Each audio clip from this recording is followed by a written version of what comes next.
Primeiro-ministro declara suspende a abertura ciclo FON em ensino superior, atuadia qualidade de ensino e Railara.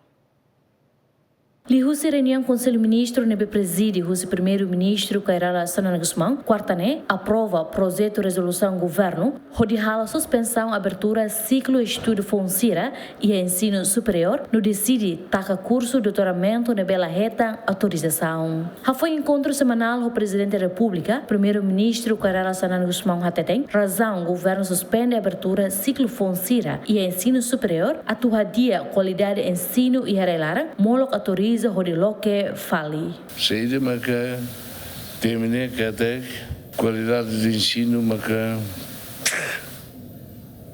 nebe de forma mas depois terminei mas suspende né lá os ataques de Timor da Beliona suspende né hoje lá suspende problema do bolso da Ronadiona. Cria Ministério de Ensino Superior, né? A toreba qualidade de educação. Tem problema nós, ideia, graduados para que depois de um serviço toque vai digo-lhe o barulho puro. Qualidade de educação, se aí está cara que forma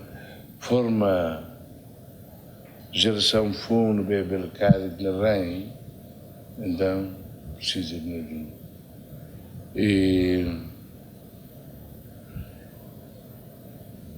acolher o lucona, bebê icona, que até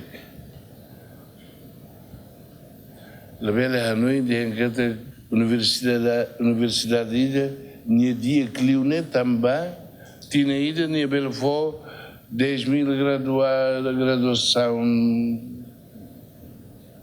nem de fora limanulo de mas dia aí de nem porque lá está. Resolução governo na apresenta o ministro do Ensino Superior, Ciência e Cultura, né? Bando Universidade Sira atoloque tan curso, bacharelato, licenciatura, mestrado no doutoramento e a área direito, gestão, contabilidade, gestão financeira, gestão pública, engenharia civil, engenharia informática, construção civil, saúde pública, enfermagem, parteira, administração pública, ciência política na relação internacional. Durante a suspensão, ensino superior Sira labela loque ciclo estudo e a área Sirané, onde tem aprovação para planeamento curricular na regulação para ciclo estudo. Governo mostra halo reavaliação para curso bacharelato na licenciatura Sirané existe ona, onde bela responde para necessidade do mercado de trabalho na evolução e setor educativo. Equipa cobertura GMN.